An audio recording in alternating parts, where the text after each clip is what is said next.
Well, Sure. Jason, thank you so much for helping my project. Could you say a little bit about yourself? Yeah, sure. I run a process improvement and data science business called Star Tech.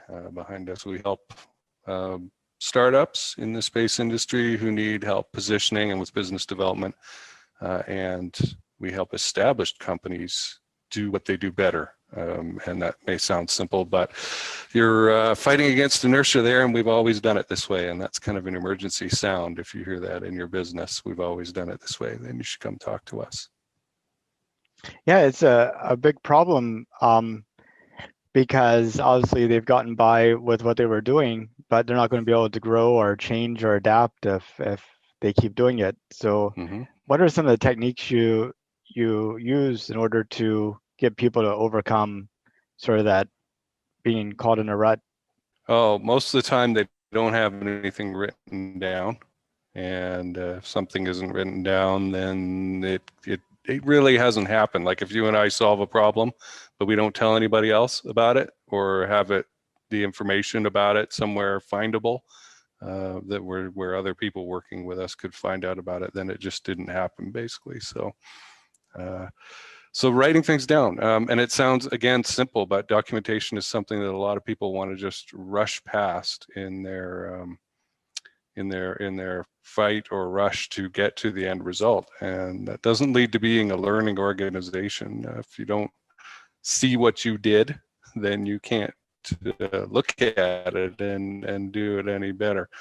I was having a conversation with another podcast host in the space field yesterday, and he's familiar with process improvement and that, and had used it in his own career and had some great examples of coming up with 14 different processes in his department in the company that he was working at, and once he wrote them down, he was able to see all the repeats of people doing the same stuff here and there and cut them down to 3. So you can think about the increase in capacity. It's not about firing people, it's about giving them better work. Yeah, that makes 100% sense.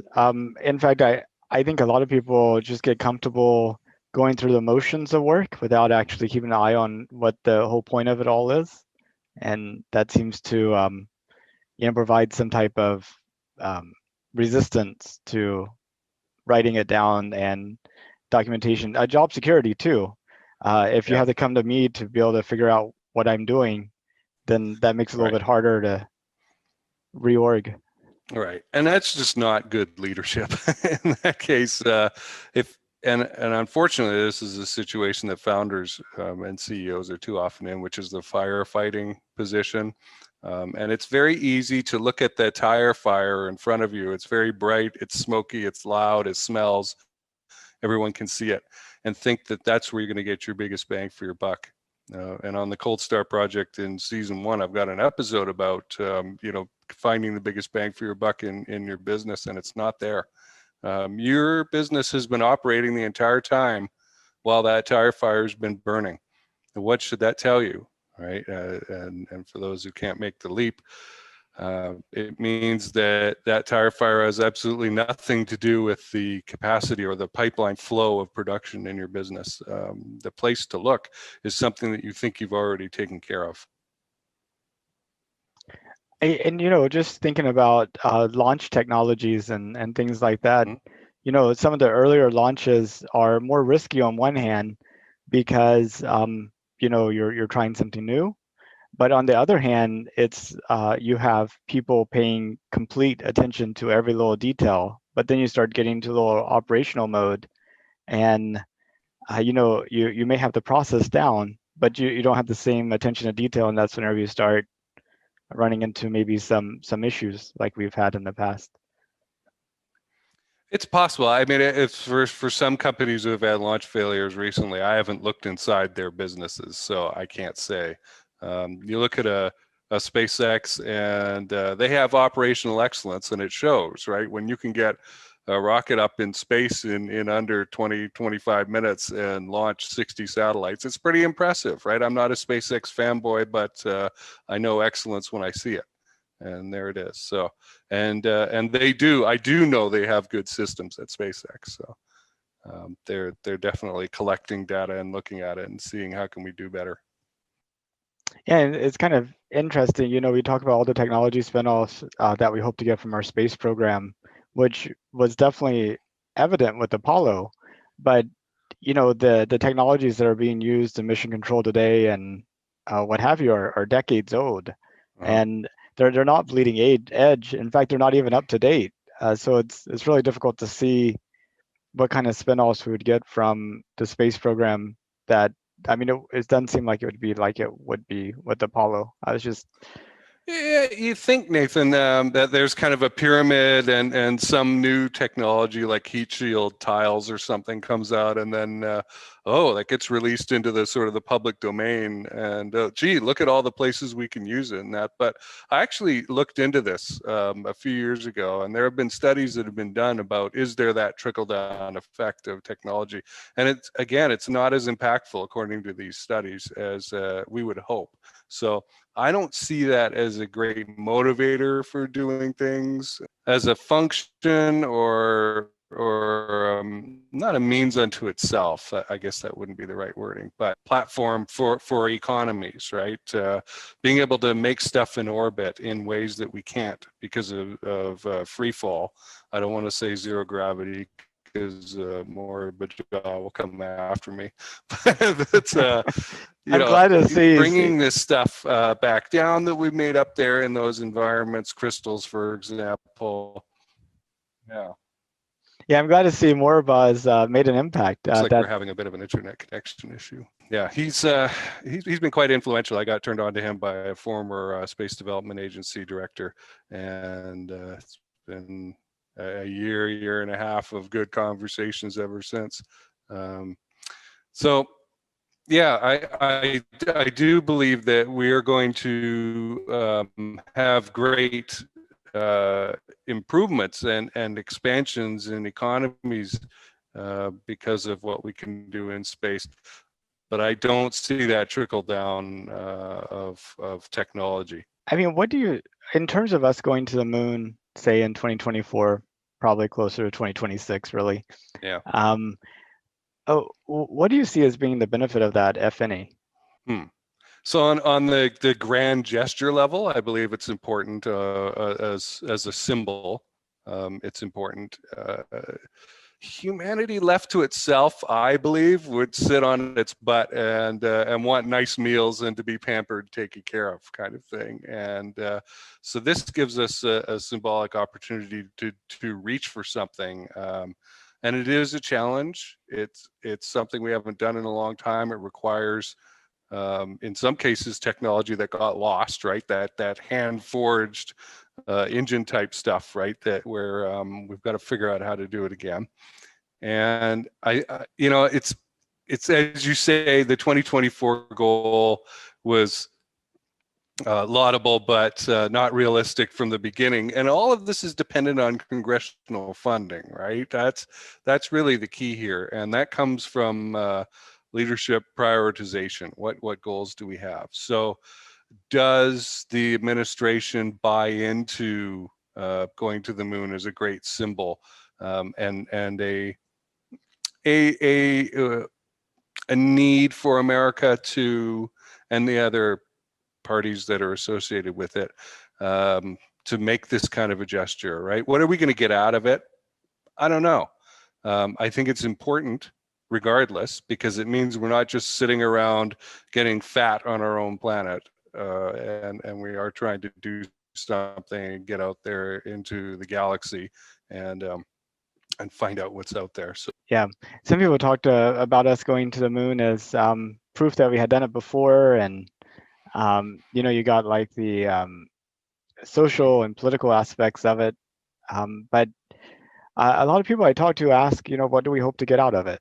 Their concerns are more with, curing disease or global climate change, and they're struggling to see kind of like the connection or maybe the relative importance of these things. Right. Again, it's all about prioritization and where do you want to point humanity at.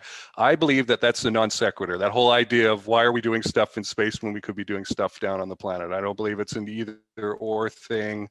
I believe in abundance. I believe in unlimited resources. Basically, if we have the will to do something, we can do it, and we can do it a lot faster. There's a tremendous waste in government spending. We know this. It's not hyperbole. That can be cleaned up, and money can be found for anything. Remember the space program. I remember Carl Sagan writing about this and talking about this, right? One destroyer for the US Navy, and I'm not picking on the Navy, costs more than the space program, right? So it's a question of priorities again. Where do we want to put our money? And it's not guns or butter. It's not this or that. It's what do we actually want to achieve here? And frankly, we can provide housing for people, for example, but we can't raise their consciousness. They have to do that on their own. We can show them the path and hope that they take it, and maybe encourage them in that and give them better conditions. But just because you give somebody a handout doesn't mean that it's going to really improve their lives. They may spend it. I'm from Vancouver. Originally, I moved to the US about 12 years ago, and they have a program there where they'll give certain people houses. And I have known some of those people, and you give them the house, and it's a new house, and within 2 or 3 years, that house looks like their old house. It's in the same condition. And so there's more to it than just taking money from one pot and handing it out, and then oh, that's going to fix everything. That's just not true. So investment in the space program is a useful symbol. It's a journey that we need to make. I believe it's useful, and it's symbolic for humanity that we're just not sitting here on our butts. You mentioned having the abundance mindset, and that's something that I'd like to point out to a lot of people, is that the first time we went to the moon, we only had 3.5 billion people on the Earth. Now we have more than 7 billion. A lot of people look at that as being 7 billion mouths that need to be fed and people that need to be housed, but that's 7 billion brains that could be solving problems. Right. What opportunities, Jay, are you giving them, and what infrastructure do you have? So better projects, actually, this is a good segue into that. Better projects is a way to get people working on better ideas, right? If the access to projects that people have is, should I be a hairdresser or work at Walmart in their town? And that's the level that they can get to. That's one level of economic development, and it's certainly not the highest, best use of an individual. And the best projects will fight it out at the top, right? And get, it's a sales job at that point. There is marketing involved, and the best ideas will win out. But a better project, like how can I be involved in Artemis and get people to the moon? That's a lot better. That's a much higher goal to strive for. And even if you don't get to be a part of that exact program, being on its periphery and being involved and creating value and making money and getting the education and all that stuff, everything that's tied up in that process is certainly better than being stuck at $10 an hour type role. Absolutely. But a lot of that comes from our educational system.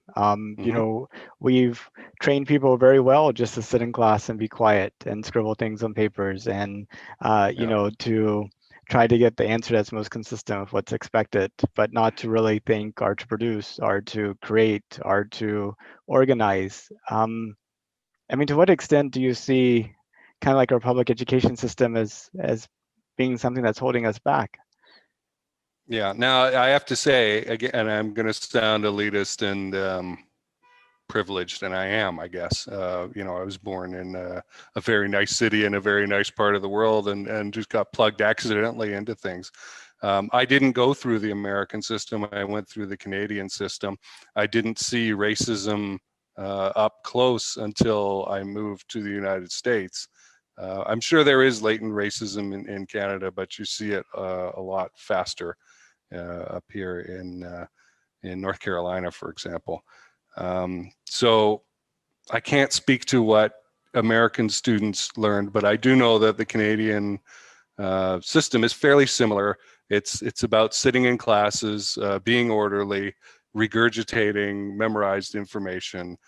It's not really about problem solving. That being said, I had some great teachers who I remember very well, who shaped my outlook and my belief in myself that I could go do things. So there are great teachers out there. But yeah,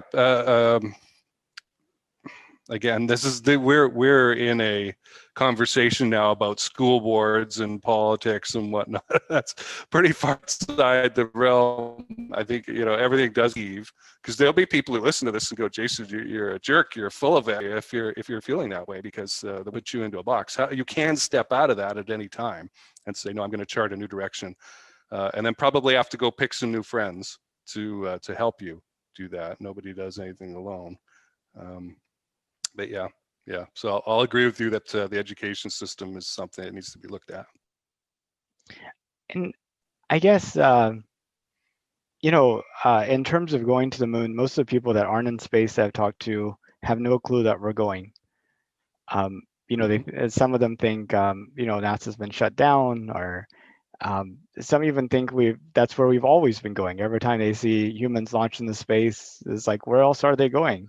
You know, it's I've heard kind of like the gamut. Some say, you know, they knew that something was in the works, but they didn't know there was a specific like plan or deadline. I guess, you know, back in 1969, whenever Neil Armstrong and Buzz Aldrin landed on the moon, if you were on the 3 network television stations or in the 1 or 2 city newspapers, pretty much everybody knew whatever that thing was. But today, I mean, other than the pandemic, I doubt there's anything that has global attention or is widely known. Yeah, right. And I mean, how does NASA kind of go out there and get deeper engagement from the community without being caught in like the NASA bubble? Yeah. Well, I don't know about a bubble, but yeah, sure. There's more platforms and more distribution channels for messaging than ever before. There's also, as a result of that, more opportunities for distraction, right? I can go watch somebody play through a video game instead of learning about NASA, right? Or I can go to Scott Manley's channel and do both. So there's, you know, pick your friends wisely, right? So yeah, you know, there is an issue there. I really, you know, people need to be inspired. People need to be inspired, and that's why I talk about Artemis and going to the moon as a symbolic thing, okay? Because it's inspirational. And I'm sorry we had to get, you know, 16, 17 minutes into this conversation to hit to at this point. But I think finally I'm able to articulate what I mean here. And so it is NASA's job and the government's job in supporting it to market this idea, this symbol, right? And inspire people, or some kind of exchange needs to happen where we can promote this mission, and maybe some kind of incentive too to this topic, and get rewarded for doing so. Make it an incentive to talk about it. All right, so I think it's important. And you point out a key thing. You know, I'm interested in the food industry. I'm interested in trucking and distribution and that. Are you up to date on what's going on, you know, in those fields? I have no clue. It's like you kind of, okay, I'm going to focus on this, and this is what I'm going to pay attention to going on with the NASA program, right? It's a niche thing, and that's okay. We every time somebody gives me that non sequitur thing, why are we going into space instead of feeding people or something like that? I say, do you like your GPS on your phone? And 100% of the time that stops that line of conversation, right? We end up talking about something more positive. Because there is something in it for you. There is something in it for you. You know, I said that trickle down thing wasn't so impactful as we'd like it to be earlier, but there are transformational things like GPS that get embedded into our lives, and we don't even notice, right? We don't even notice. I can remember in 2011, having a general manager job where I was driving around in rural North Carolina, and I'd been given this giant roadmap, and I would look in there to figure out how to get to where I wanted to go. And I would take that big map and I would kind of remember the streets and the turns that I needed to go to. And I would take the back of a receipt or something, a little piece of paper, and draw the streets, go down here, turn right here, etc., and the names, right? And then as I drove, I would look at that scrap of paper and go, okay, I'm looking for this road and I'm going to turn left on it, and that's my next thing, right? And then now, of course, we've had smartphones for long enough that we just accept it. So, part of one of the slogans for Cold Start Tech is make space boring. And that doesn't mean dull and uninteresting. It means that level of user adoption where people are going to space jobs and buying space-based products and services and using these services in a way that it's like, duh, like how obviously, right? Well, at one point it wasn't obvious. It became that over time. And so this mission is symbolic of that sort of thinking. And so who knows what it's going to turn into at the end. I think it's a valuable, worthwhile, useful, practical investment. And we definitely need to go. One other hope that I hope we get out of going to the moon and beyond is I feel like so much discovery and invention starts out as a gut feeling or flash of insight. Sure. And since the majority of humans live, 24-hour day, 1 G of gravity, 1 atmosphere of pressure, I just wonder, whenever we start putting humans on a regular basis in environments outside that, not just like 6 or 7 around the International Space Station, but hundreds and thousands of humans, if there's some things that become obvious to us that we're kind of blinded just because, like a fish doesn't know what water is type of situation. Well, I'm certainly not a health expert. We could talk about biorhythms and circadian rhythms and sleep cycles and the like. We'll point out a fellow like Dr. Jim Pass, who he'll have to come up with consistently thinking about what is a society in another place other than Earth going to look like, because if it is a permanent settlement, and even if it's not actually, if it's permanent enough, i.e. maybe the individuals don't stay there forever and they do cycle back and come and go on that, there will be a culture over there, and it will be weird, right? They will adopt norms and they will do things that are normal to them because they're in that environment that will go, wow, really? They sleep 6.2 hours a night and that's good enough, and they eat broccoli all the time. Wow, because that's what they grow. I don't know, but these things will develop, and there will be a veering off of that culture from the norms of Earth. And even on Earth, of course, there are different norms. If I was to go to Nigeria, there would be completely different norms from where I am in North America, and there again versus Siberia or something, right? Where the way people live and the priorities that they have are related to the environment. So, we're gonna see an effect from that. But yeah, it's gonna be. I hope I live long enough to see some of it. If it was safe and affordable, would you go to space? Short answer, yes. Long answer, no. I'm not keen on it. I'm not interested in space tourism myself. I want to supply and traffic control the pieces of the things, running the stoplights and fixing the sewers and that kind of thing. That's the kind of thing that I'm interested in. Would I go to the moon if it were safe and it was like taking an air trip today? I'm not a big fan, as little as possible. Not because I don't trust the planes or the designers, but because on the one chance in a million that there is a problem, you're pretty much dead. And I don't need an insta fail like that. But yeah, so I would go just out of curiosity, I think. But yeah, again, we're a long way. Have you heard of a project called Space Hero? No.